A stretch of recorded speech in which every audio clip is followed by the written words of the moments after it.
Hello friends, नमस्कार। स्वागत है आपका गवर्नमेंट एग्जाम प्रिपरेशन चैनल में। जैसा कि हम लोग डेली क्या कर रहे हैं, मुख्य सेविका के लिए महामैराथन कर रहे हैं, तो आज भी करेंगे और एज ए गेस्ट पेपर करेंगे जिनका परीक्षा में छपने का पूरा पूरा चांस है। ठीक है। और ये कौन सा है? टेस्ट सीरीज नंबर जो है 2.21 है। देखिए, एग्जाम का जो शुल्क है उसको फॉर्म को सबमिट कर दीजिए, शुल्क जमा कर दीजिए। और शुल्क जमा करना बेहद जरूरी है। जितने जरूरी एग्जाम की तैयारी है उतनी ही जरूरी जो है शुल्क जमा करना है। चलिए शुरू करते हैं। आज का पहला प्रश्न, किस समाजशास्त्री ने सामाजिक विकास को 3 चरणों में विभाजित किया? ठीक है। धार्मिक स्तर, आध्यात्मिक स्तर और तार्किक स्तर। किस समाजशास्त्री ने सामाजिक विकास को 3 स्तरों में विभाजित किया है, चरणों में विभाजित किया है? एक धार्मिक स्तर में, आध्यात्मिक स्तर में और तीसरा क्या है? तार्किक स्तर। ऑप्शन है आपका अगस्ट कम्पट, हर्बर्ट स्पेंसर, ईवी टैलार या लेविस हेनरी मॉर्गन। उत्तर हो जाएगा आपका ए। अगस्ट कम्पट ने सामाजिक विकास को 3 स्तरों में बांटा है, धार्मिक स्तर में, आध्यात्मिक स्तर में और तीसरा क्या है? तार्किक स्तर। आगे बढ़ते हैं, प्रश्न संख्या 2 पे आते हैं। मुस्लिम में तलाक जो पति पत्नी के बीच सहमति से होते हैं। ठीक है। मुस्लिम धर्म में तलाक की बात हो रही है, जहां पे क्या होता है? दोनों के कंसेंट से होता है। दोनों के किससे होता है? सहमति से होता है। उसको क्या कहते हैं? मुबरत कहते हैं, खुला, इला या तलाक एहसन। उत्तर हो जाएगा, यानी कि उसको मुबरत कहते हैं, जिसमें पति और पत्नी क्या है? दोनों सहमत हैं। ठीक है, कि हाँ हम लोग जो है अब सेपरेट रहेंगे, अलग रहेंगे, तो उसको क्या कहते हैं? मुहूर्त कहते हैं। आगे बढ़ते हैं। उससे पहले जान लीजिए, मेहर भी एक शब्द आता है, मुस्लिम धर्म में आता है। बर द्वारा वधु को दिया जाता है। ठीक है, ये धन होता है जो जिसके द्वारा बर द्वारा यानी कि लड़के पक्ष द्वारा वधु पक्ष को दिया जाता है। ठीक है, उसको क्या कहते हैं? मेहर कहते हैं। आगे बढ़ते हैं, प्रश्न संख्या 3 पे आते हैं। निम्नलिखित में से कौन सा सामाजिक नियंत्रण का तत्व नहीं है? सामाजिक नियंत्रण का तत्व जो है नहीं है, यानी कि समाज को नियंत्रित करने में इसका जो है रोल नहीं है। कानून है, रीति रिवाज है, धर्म है, अर्थव्यवस्था है। उत्तर हो जाएगा डी, यानी कि अर्थव्यवस्था को जो है समाज के नियंत्रण में कोई रोल नहीं है, जबकि कानून हो गया, रीति रिवाज हो गया और धर्म हो गया, इनका क्या है? सामाजिक नियंत्रण में महत्वपूर्ण रोल है। कानून क्या है? औपचारिक रूप से, जबकि रीति रिवाज और धर्म जो है अनौपचारिक रूप से क्या करते हैं? समाज को नियंत्रित करने का काम करते हैं। आगे बढ़ते हैं, प्रश्न संख्या 4 पे आते हैं। अस्पृश्यता निवारण अधिनियम कब पारित हुआ था? अस्पृश्यता यानी कि छुआछूत से को खत्म करने संबंधित अधिनियम जो है कब पारित हुआ था? 52 में, 1951 में, 1955 में, 1953 में। उत्तर हो जाएगा सी, यानी कि 1955 में जो है पारित हुआ था। तो इसको थोड़ा डिटेल में हम लोग देख लेते हैं। संसद ने अस्पृश्यता के उन्मूलन के लिए अस्पृश्यता अपराध अधिनियम 1955 पारित किया तथा 1976 में इसका नाम सिविल अधिकार संरक्षण अधिनियम कर दिया गया। ठीक है, 1955 में पारित हुआ था, 1976 में क्या किया गया? संशोधन किया गया, नाम बदल दिया गया। इसका ध्यान रखना है आपको। यह अधिनियम अस्पृश्यता को एक दंडनीय अपराध के रूप में संबोधित करता है। यह अस्पृश्यता से उत्पन्न होने वाली किसी भी प्रकार की अक्षमता को लागू करने के लिए दंड का आदेश देता है। ठीक है, अस्पृश्यता को क्या करता है? खत्म करने की बात करता है, और जो भी इसमें इन्वॉल्व होता है उसको जो है दंड देने का भी बात करता है ये कानून। आगे बढ़ते हैं, प्रश्न संख्या 5 पे आते हैं। उत्तर प्रदेश की प्रथम जनसंख्या नीति की घोषणा कब हुई थी? प्रथम जनसंख्या नीति की घोषणा उत्तर प्रदेश की कब हुई थी? 11 जुलाई 2000 को, 11 जुलाई 2001 को, 11 जुलाई 2005 को, 11 जुलाई 2004 को। उत्तर हो जाएगा 11 जुलाई 2004 को जो है प्रथम जनसंख्या नीति क्या हुई थी? घोषणा हुई थी। आगे बढ़ते हैं, इसमें देख लीजिए, उत्तर प्रदेश राज्य ने जनसंख्या नीति 2000 में आई थी, जिसे साल 2016 तक उद्देश्यों को पूरा करने के लिए लागू किया गया था। हाल ही में योगी सरकार द्वारा नई जनसंख्या नीति को लागू किया गया है, जो साल 2030 तक प्रभावी रहेगा। अब जो है नई जनसंख्या नीति लाए हैं योगी जी। पहले 2000 में आई थी और 2016 तक किया गया था कि ये उद्देश्य पूरे हो जाएंगे। अब नई जो है नीति आई है, उसको जो है 2030 तक पूरा करने की क्या है, उम्मीद जताई जा रही है। आगे बढ़ते हैं, प्रश्न संख्या 6 पे आते हैं। निम्नलिखित में से कौन सा तलाक का मुख्य कारण है? ठीक है, तलाक का मुख्य कारण क्या है? महिलाओं का आर्थिक स्वावलंबन, देश की विलासिता, वैवाहिक जोड़ों की अपरिपक्वता या निरक्षरता। उत्तर ए हो जाएगा। देखिए, महिलाओं की जो है आर्थिक स्वावलंबन है, वो तलाक के मुख्य कारणों में से एक है।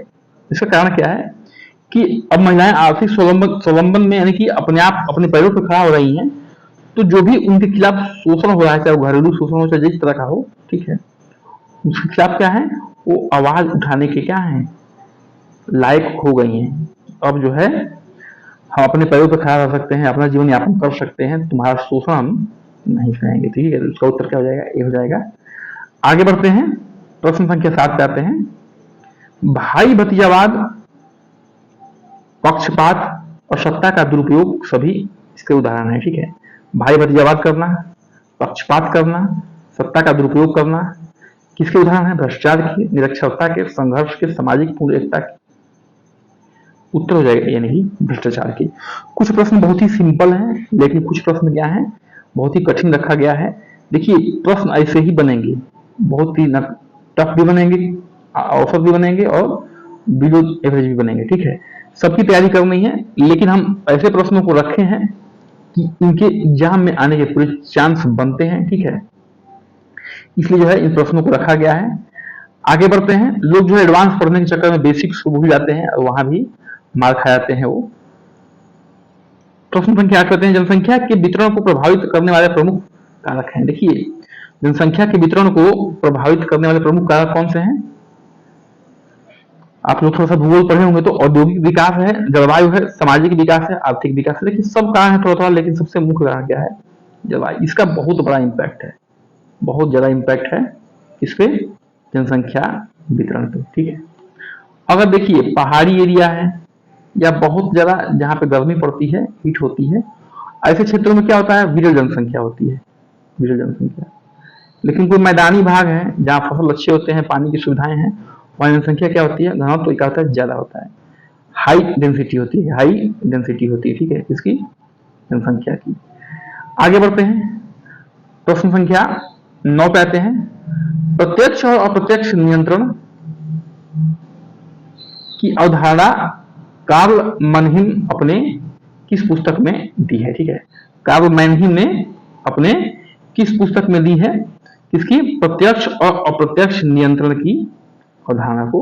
Man and society, ideology and utopia, diagnosis of our time, इनमें से कोई नहीं उत्तर जाएगा। यानी कि मैन एंड सोसाइटी में जो है इनकी बुक है, इसकी कार्ल मनहीम साहब की, प्रत्यक्ष और अप्रत्यक्ष नियंत्रण की बात किया इन्होंने।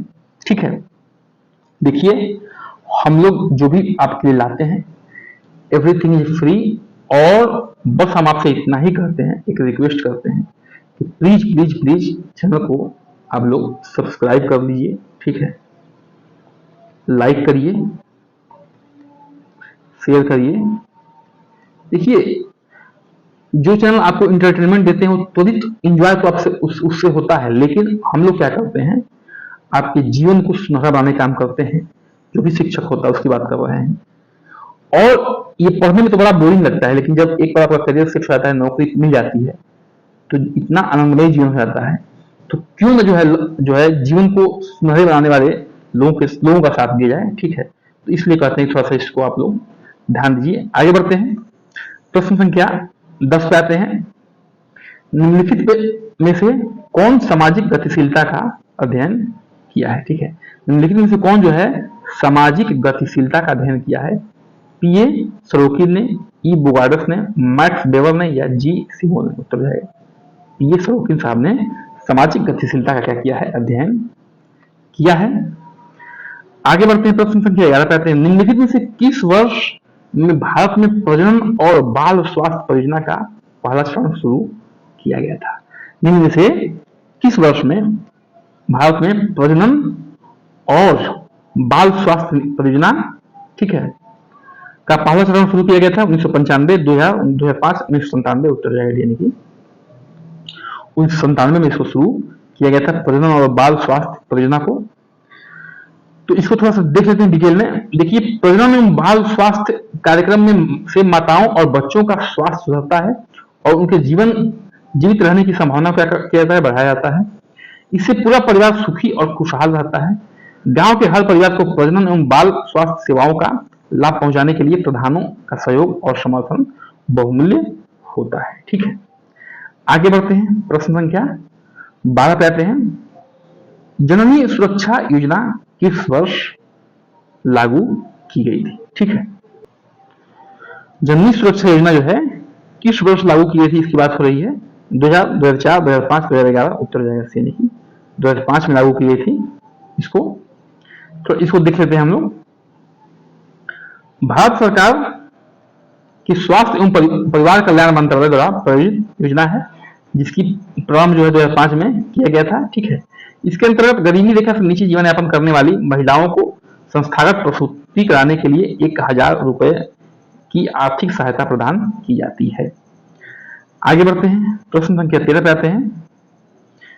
दहेज प्रथा का दुष्परिणाम हो सकता है। ठीक है, जो दहेज प्रथा हमारे समाज में एक कुरीति के रूप में है, उसका दुष्परिणाम क्या हो सकता है अब बताना है। बालिका की हत्या, इनकी बालिकाओं की जन्म लेते ही हत्या कर दी जाए, हत्या एवं आत्महत्या या ऋणग्रस्तता, यानी ऋण कर सकते हैं, यानी कि जो लड़की पक्ष है उस पर ऋण की बोझ पड़ सकता है। तो ऊपर के सभी उतर जाएगी। देखिए, ये ऐसे प्रश्न है, कॉमन सेंस के प्रश्न है, बहुत आसान प्रश्न है, लेकिन मैं इसलिए रखता हूं कि ताकि आपका विजन बना रहे, आपका कॉन्फिडेंस जो है लेवल अच्छा रहे। और सबसे बड़ी बात यह है कि बेसिक के साथ जो है आप एडवांस की तैयारी करें। ठीक है, बेसिक को बिल्कुल ना छोड़ें।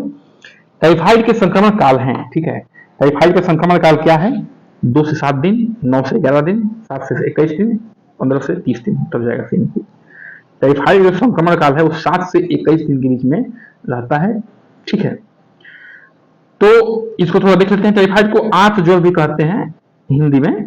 जीवन के लिए एक खतरनाक रोग है जो सोलोमोनेला टाइफी नामक जीवाणु यानी कि बैक्टीरिया से होता है। आंत ज्वर यानी कि टाइफाइड को सामान्यतः एंटीबायोटिक दवाइयों से रोका जा सकता है, इसका उपचार किया जा सकता है। इसे मियादी बुखार भी कहा जाता है।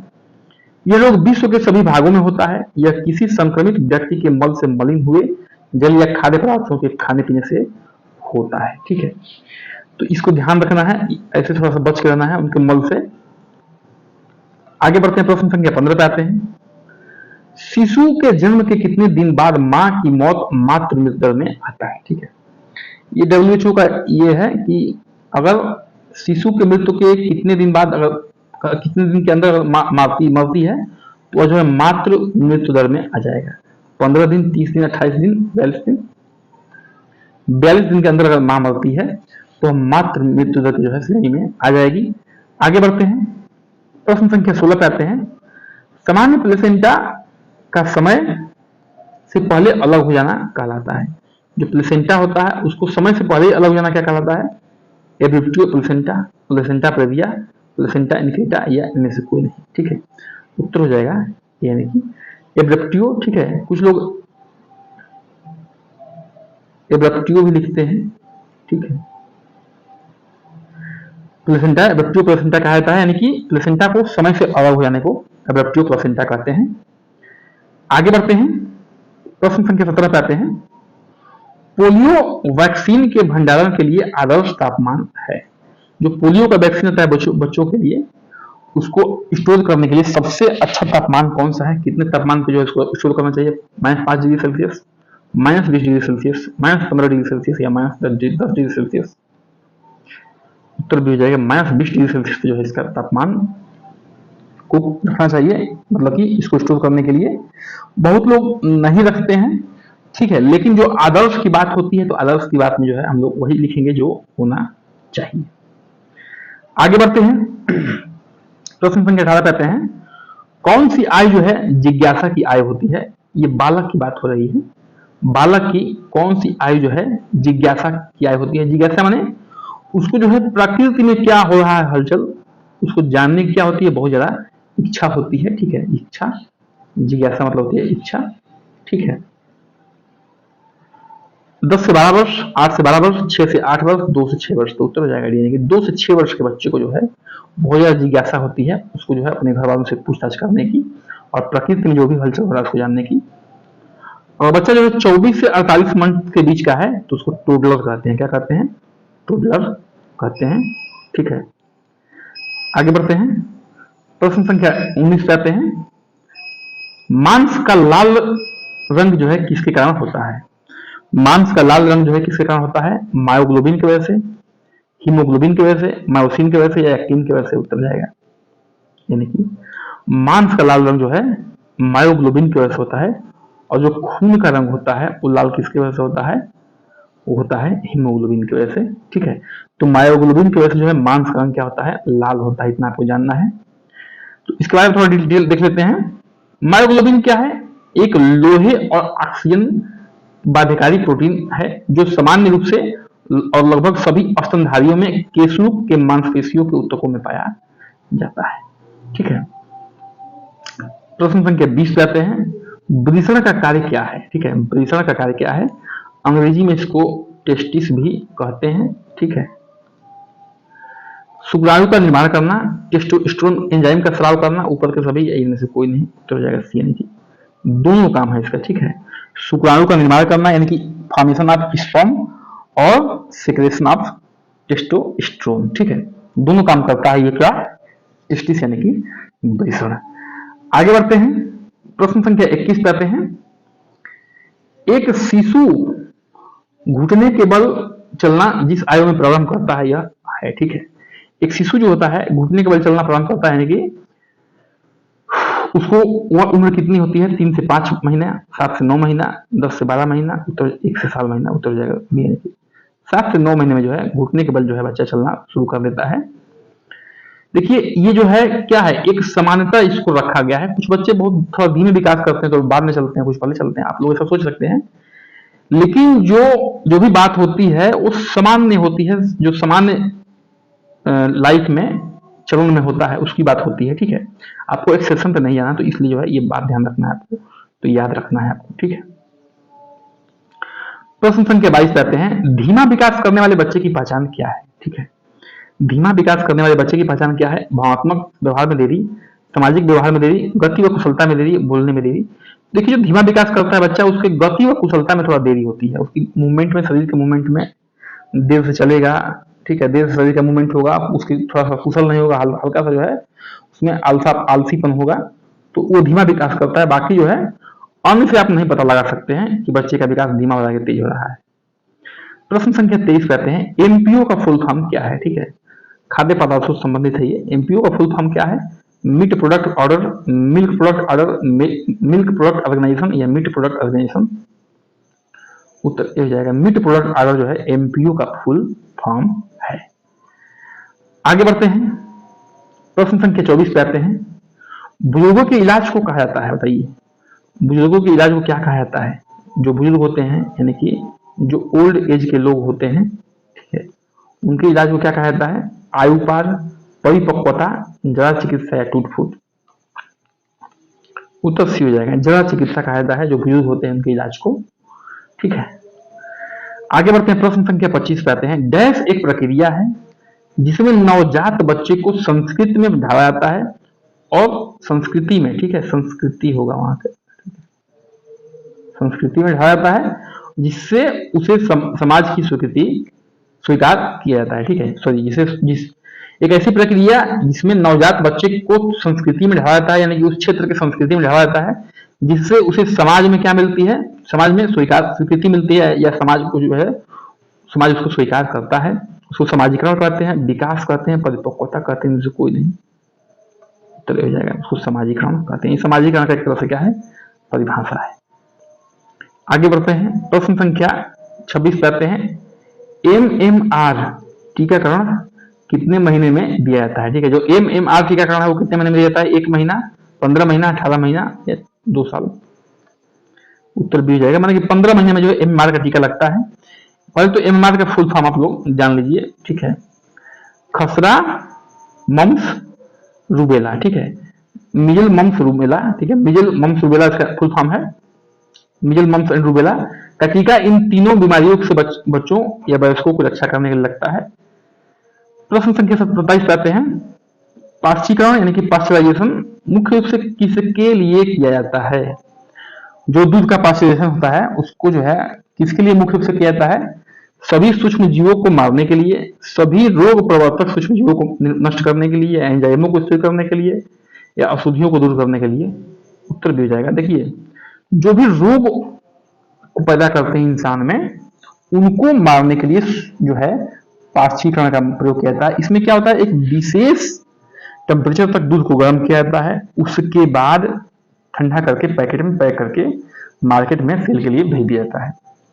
ठीक है, तो उसमें जो देखिए सभी सूक्ष्म जीवों को मार दिया जाएगा, तो उसमें कुछ सूक्ष्म जीव क्या होते हैं, लाभकारी होते हैं। क्या होते हैं, हमारे हेल्थ के लिए क्या होते हैं, लाभकारी होते हैं। जैसे लैक्टोबैसिलस वगैरह हो गया, तो उनको अगर मार देंगे तो क्या हो जाएगा, तो काम गड़बड़ हो जाएगा, वो हमारे हेल्थ के लिए दूध जो है कोई काम लायक नहीं रहेगा।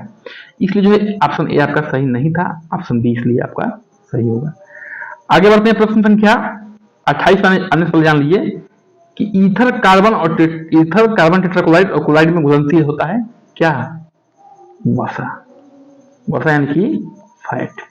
जो फैट होता है वो ईथर में, कार्बन टेट्राक्लोराइड में और क्लोराइड में क्या होता है, घुलनशील होता है।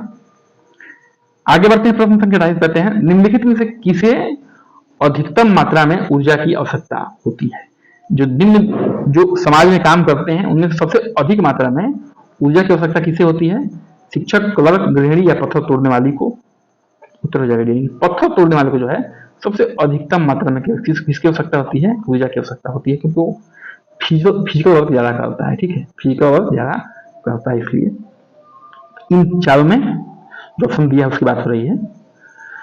प्रश्न संख्या 29 पे आते हैं एक दूध पिलाने वाली माँ एक दिन में कितनी मात्रा में दूध पैदा करती है, यानी कि उसका मिल्क का प्रोडक्शन कितना होता है उनके स्तन में, जो भी माँ बच्चों को दूध पिलाती है। 400 मिलीलीटर से 800 मिलीलीटर, ये 1.2 लीटर या 500 मिलीलीटर या 850 मिलीलीटर। उत्तर हो जाएगा 400 मिलीलीटर से 800 मिलीलीटर जो है दूध का प्रोडक्शन होता है एक जो है सामान्य महिला के अंदर, ठीक है, जो दूध पिलाती हैं। प्रश्न संख्या 30 पे आते हैं और आज के अंतिम प्रश्न पे, शिशु का गला साफ करने के लिए किसका प्रयोग किया जाता है? देखिए, प्रयोग तो बहुत लोग कुछ भी किसी का भी कर सकते हैं, लेकिन किसका प्रयोग किया जाना चाहिए की बात हो रही है। ठीक है, ग्लिसरीन का, बोरिक लोशन का, जैतून का तेल का, या इनमें से कोई नहीं। उत्तर हो जाएगा आपका बोरिक लोशन का प्रयोग किया जाना चाहिए बच्चे के गले को साफ करने के लिए। तो इसी के साथ जो आज का हमारा सेशन क्या होता है, समाप्त होता है। देखिए, चैनल को बिल्कुल सब्सक्राइब कर दीजिए, लाइक करिए, शेयर करिए, कमेंट करिए और बने रहिए हमारे साथ। नमस्कार, जय हिंद।